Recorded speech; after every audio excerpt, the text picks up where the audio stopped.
رب العزت کا فرمان وَلَقَدْ خَلَقْنَا الْإِنسَانَ وَنَعْلَمُ مَا تُوَسْوِسُ بِهِ نَفْسُهُ وَنَحْنُ أَقْرَبُ إِلَيْهِ مِنْ حَبْلِ الْوَرِيدِ. یقیناً ہم نے انسان کو پیدا کیا ہے اور ہم جو کچھ اس کے نفس میں خیالات اور وساوس ابھرتے ہیں بخوبی واقف ہیں، اور ہم اس کی رگے جان سے زیادہ قریب ہیں. اذ يتلقى المتلقيان عن اليمين وعن الشمال قعيد. جب ضبط کرنے والے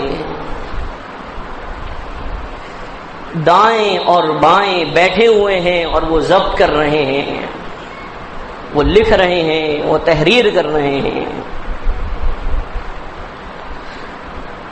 ما يلفظ من قول الا لديه رقيب عتيد.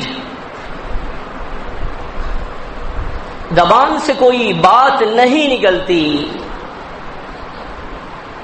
مگر قلم بند کرنے والے اسے قلم بند کر لیتے ہیں.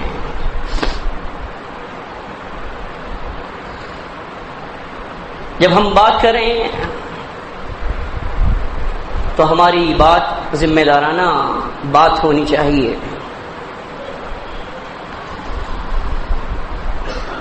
سچ بولنا، سچ کا ساتھ دینا، جھوٹ نہ بولنا اور جھوٹ سے بیزاری کا اعلان کرنا ایک مسلم کا شعار ہے، ایک مسلم کا طرز عمل ہے. اللہ کے نبی صلی اللہ علیہ وسلم نے قرب قیامت جھوٹ کثرت سے بولا جائے گا اس کی نشاندہی فرمائی. جیسا کہ عبداللہ بن عمر رضی اللہ تعالیٰ عنہ بیان کرتے ہیں، مستدرک حاکم میں صحیح سند سے حدیث ہے. کہتے ہیں خطبنا عمر وهو بالجابیہ فقال انی قمتم كمقام فینا رسول اللہ صلی اللہ علیہ وسلم. عمر رضی اللہ عنہ جابیہ مقام پر تھے. یہ مقام شام میں واقع ہے، اور انہوں نے مسلمین سے خطاب کرتے ہوئے یہ فرمایا کہ میں آج اس جگہ کھڑا ہوں جہاں رسول اللہ صلی اللہ علیہ وسلم کھڑے ہوتے تھے، اور آپ نے اس بات کو منبر پر بیان کیا کہ دیکھو تم پر لازم ہے کہ تم میرے صحابہ کا خیال رکھو گے، ثم الذین یلونہم، اور اس کے بعد وہ لوگ کہ جو اس کے بعد آئیں گے، ثم یفشو الکذب حتی یستشہد الرجل ولا یستشہد. پھر ایک جھوٹ بولنے والا جھوٹ بولے گا، ایک گواہی دینے والا گواہی دے گا جبکہ اس سے گواہی طلب نہیں کی گئی ہوگی.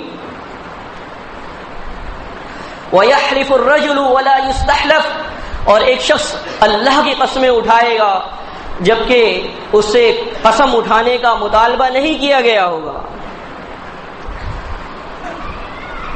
قرب قیامت اللہ کے نبی صلی اللہ علیہ وسلم نے ارشاد فرمایا تھا یظہر الزنا، زنا کثرت سے ہوگا، ویفشو الکذب، اور جھوٹ پھیل جائے گا. صحیح بخاری ہے. مسلمین بالخصوص نوجوان جو ہمارے ہیں ان کے لیے اللہ کے نبی صلی اللہ علیہ وسلم نے ارشاد فرمایا. حضرت ابو امامہ الباہلی رضی اللہ عنہ سے روایت ہے، کہتے ہیں قال رسول اللہ صلی اللہ علیہ وسلم، رسول اللہ صلی اللہ علیہ وسلم نے ارشاد فرمایا انی زعیم ببيت أوسط في الجنة لمن ترك الكذب وكان مازحا، کہ میں اس شخص کے لیے ضمانت لیتا ہوں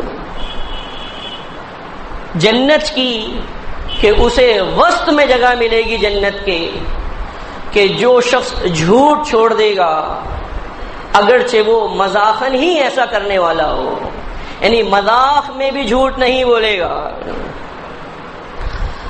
اسلام نے ہمیں پروقار بنایا، سنجیدہ، مہذب، متمدن اور متین ہوتا ہے ایک مسلم۔ اس کی گفتگو بے علمی کی گفتگو نہیں ہوتی، اس لیے کہ اس کو یہ معلوم ہے کہ اس کے اعضاء و جوارح سے جو کچھ بھی سرزد ہوگا اللہ رب العالمین کے ہاں باز پرس ہوگی اس کی۔ اللہ رب العالمین کا ارشاد ہے لا تقف ما لیس لک بہ علم، جس چیز کے بارے میں علم نہ ہو اس کے بارے میں نہیں بولا کرو۔ فإن السمع والبصر والفؤاد كل أولئك كان عنه مسؤولا، بے شک سماعت، بصارت اور دل یہ تمام وہ چیزیں ہیں کہ جن کے بارے میں سوال کیا جائے گا۔ اللہ کے نبی صلی اللہ علیہ وسلم نے ارشاد فرمایا، صحیح بخاری اور صحیح مسلم کی حدیث ہے، من یضمن لی ما بین لحییہ وما بین رجلیہ اضمن لہ الجنہ، کہ جو شخص مجھے ضمانت دے کہ جو دو جبڑوں کے درمیان ہے اور جو دو ٹانگوں کے درمیان ہے میں اس کو جنت کی ضمانت دیتا ہوں۔ تو الغرض یہ کہ زبان کی محافظت کی جائے۔ اللہ کے رسول صلی اللہ علیہ وسلم نے جب معاذ بن جبل رضی اللہ تعالی عنہ نے استفسار کیا تھا، ترمذی میں ہے صحیح سند سے اور بہت طویل حدیث ہے، آپ نے ان کو اسلامی احکامات جو اہم ہیں اس کے بارے میں بتایا۔ اس کے بعد آپ نے نوافل کی ترغیب دی، آپ جنت میں جانے والے اعمال اور دوزخ سے بچنے والے اعمال بتا رہے تھے۔ الغرض اللہ کے نبی صلی اللہ علیہ وسلم نے ارشاد فرمایا الا اخبرک بملاک ذلک کلہ، اے معاذ بن جبل کیا میں تمہیں نہ بتاؤں کہ جس کی وجہ سے یہ جو میں نے اعمال بتائے ہیں یہ سب کے سب برباد ہو جاتے ہیں۔ پھر آپ نے فرمایا کف علیک ھذا، اپنی زبان کو روک کر رکھو۔ معاذ رضی اللہ تعالی عنہ نے سوال کیا اِنَّا لَمُؤَاخَذُ بِمَا نَتَكَلَّمُ فِينَا یا رسول اللہ، کہ اللہ کے نبی صلی اللہ علیہ وسلم کیا جو کچھ ہم بات کرتے ہیں اس پر بھی ہمارا مواخذہ ہوگا؟ آپ نے فرمایا ثقلت کا امک، تمہاری ماں تمہیں نہ پائے۔ اور پھر آپ نے فرمایا هل يكب الناس على وجوههم الا حصائد السنتهم، کہ لوگوں کو جو چیز جہنم میں لے کے جائیں گی وہ زبان ہی کی تو کھیتیاں ہیں۔ اقول قولی ھذا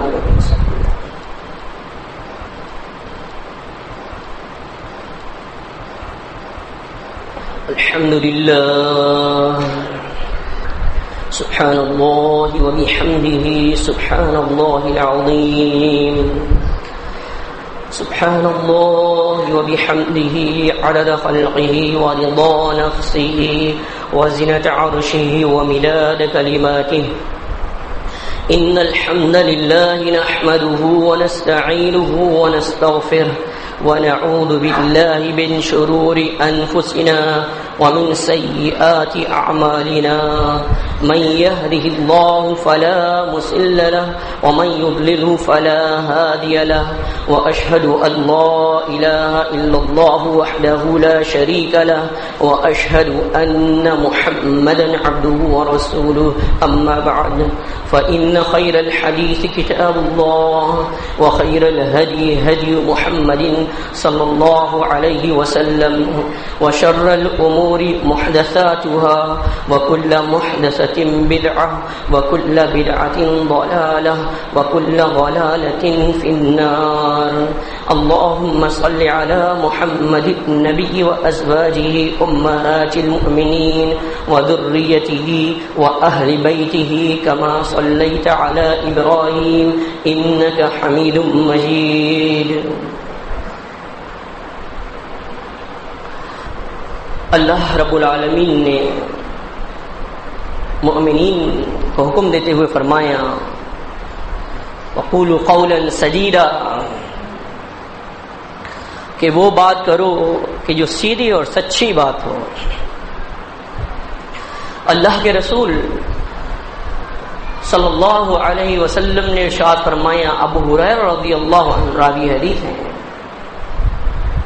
الا انبئکم باکبر الکبائر، کیا میں تمہیں بڑے بڑے گناہوں کے متعلق نہ بتاؤں؟ قلنا بلا یا رسول اللہ، ہم نے کہا اللہ کے نبی صلی اللہ علیہ وسلم بتائیے. آپ نے فرمایا الاشراک باللہ، سب سے بڑا گناہ اللہ کے ساتھ شرک کرنا ہے. اس کے بعد ایمان ختم ہو جاتا ہے، ایمان زائل ہو جاتا ہے. پھر فرمایا وعقوق الوالدین، والدین کی نافرمانی کرنا. وکان متکئا فجلس، اللہ کے نبی صلی اللہ علیہ وسلم سہارا لیے ہوئے تھے، آپ سیدھے ہو کے بیٹھ گئے اور ارشاد فرمایا قول الزور و شہادت الزور، قول الزور و شہادت الزور، جھوٹ بولنا، جھوٹی گواہی دینا، جھوٹ بولنا، جھوٹی گواہی دینا. فما زال یکررها، آپ اس بات کو بار بار دہراتے رہے یہاں تک کہ ہم یہ سمجھے اللہ یسکت کہ اب آپ خاموش نہیں ہوں گے، مستقل کہتے رہیں گے، مستقل اس بات کا اعادہ کرتے رہیں گے. وفی روایت، اور ایک روایت میں ہے لیتہ سکت، اے کاش کہ آپ خاموش ہو جائیں. الغرض جھوٹ بولنا اور جھوٹی گواہی دینا، جھوٹ بولنے کا گناہ بہت بڑا گناہ ہے. اللہ کے نبی صلی اللہ علیہ وسلم، صحیح بخاری میں ہے، آپ کا یہ معمول تھا کہ آپ فجر کے بعد بیٹھ جایا کرتے تھے. اگر کسی صحابی نے کوئی خواب دیکھا ہوتا تو وہ آپ سے بیان کرتا، آپ اس کی تعبیر بیان کرتے تھے. ایک مرتبہ ایسا ہوا کہ آپ نے خود اپنا خواب بیان کیا. مختصراً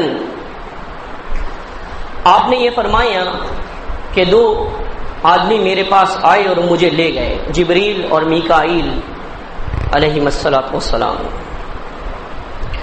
آپ نے دیکھا جہنم میں کہ ایک شخص ایسا تھا کہ لوہے کے آکڑے سے اس کے رخسار کو چیرا جاتا ایک طرف سے، حتی بلغ کفاہ، یہاں تک کہ وہ اس کی گدی تک پہنچ جاتا، اور اس کے بعد دوسرے رخسار کے ساتھ یہ ہوتا کہ اس کو چیرا جاتا اس رخسار کو، اور وہ بھی گدی تک پہنچ جاتا. تو جب دوسرا گال چیرا جاتا تو اتنے میں پہلا والا دوبارہ صحیح ہو جاتا تھا، اور یہ سلسلہ اس کے ساتھ جاری تھا. اللہ کے نبی صلی اللہ علیہ وسلم نے پوچھا کہ یہ کون شخص ہے؟ تو آپ کو بتایا گیا کہ یہ وہ شخص ہے کہ جو دنیا کے اندر جھوٹ بولتا تھا، اور جھوٹ بھی اس قدر کہ تحمل عنہ، کہ وہ جھوٹ اس سے لیا جاتا، فتبلغ به الآفاق، اور اس کو پورے معاشرے کے اندر پھیلا دیا جاتا تھا. اللہ کے بندوں، جھوٹ بولنا بہت بڑا گناہ ہے. سچ کی قدر ہے اللہ کے ہاں، اور جھوٹ جو ہے گویا کہ جہنم میں لے جانے والا ہے. یہی وجہ ہے کہ جب ترمذی کی حدیث ہے صحیح سند سے کہ جب ہر روز صبح ہوتی ہے، ان الاعداء کلھا تکفر اللسان، کہ تمام اعداء زبان سے لجاجت کرتے ہیں ہر صبح. وہ کیا؟ اتق اللہ فینا، ہمارے سلسلے میں اللہ سے ڈرتی رہنا. فَإِعْوَجَجْنَا، اگر تم پھسل گئیں تو ہمارا بھی انجام برا ہو جائے گا. تو اللہ کے بندو، زبان کا استعمال بہت اہم ہے. زبان کو غلط استعمال نہ کیا جائے، زبان کو استعمال کیا جائے سنجیدگی کے ساتھ، متانت کے ساتھ، بردباری کے ساتھ. کسی قسم کا جھوٹ کے بیانی، دروغ گوئی سے کام نہ لیا جائے. جھوٹ کیا ہے؟ جھوٹ یہی ہے کہ کسی خلاف حقیقت قول، عمل یا رویے کو استعمال کیا جائے اور اس میں دھوکہ دہی کا عنصر موجود ہو تو وہ جھوٹ کہلاتا ہے.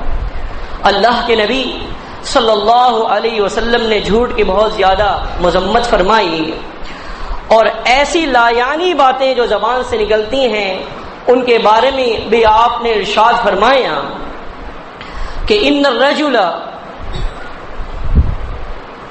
ایک شخص وہ ہے کہ جو وہ کوئی بات کرتا ہے، زبان سے کوئی الفاظ استعمال کرتا ہے، لا یلقی لہا بالا. صحیح بخاری میں الفاظ، صحیح بخاری کے الفاظ آپ سن رہے ہیں کہ وہ اس کو کچھ نہیں سمجھتا. ان الرجل لیتکلم بالکلمہ من رضوان اللہ تعالی، ایسی بات کہ جو اللہ کی خوشنودی کی بات ہوتی ہے، اللہ کو خوش کرنے والی بات ہوتی ہے، اللہ رب العالمین اس بات کے ذریعے سے اس کے درجات بلند کر دیتا ہے. وَإِنَّ الرَّجُلَ لَيَتَكَلَّمُ بِالْكَلِمَةِ مِنْ سَخْطِ اللَّهِ تَعَالَى لَا يُلْقِي لَهَا بَالًا، اور ایک شخص زبان سے کچھ کلمات ادا کرتا ہے، زبان سے کوئی بات کرتا ہے، وہ اس کو بہت معمولی سمجھ رہا ہوتا ہے، جبکہ وہ الفاظ اللہ کی ناراضگی کے الفاظ ہوتے ہیں. یَهْوِي بِهَا فِي جَهَنَّمَ، اللہ رب العالمین ان کلمات کے ذریعے سے اس کو جہنم رسید کر دیتا ہے. وفی روایت، اور ایک روایت میں ہے ابعد ما بین المشرق والمغرب، جہنم میں اس گہرائی کے ساتھ کہ جس طرح سے دوری ہے مشرق اور مغرب کے درمیان. اللہ رب العالمین ہمیں عمل کی توفیق عطا فرمائے.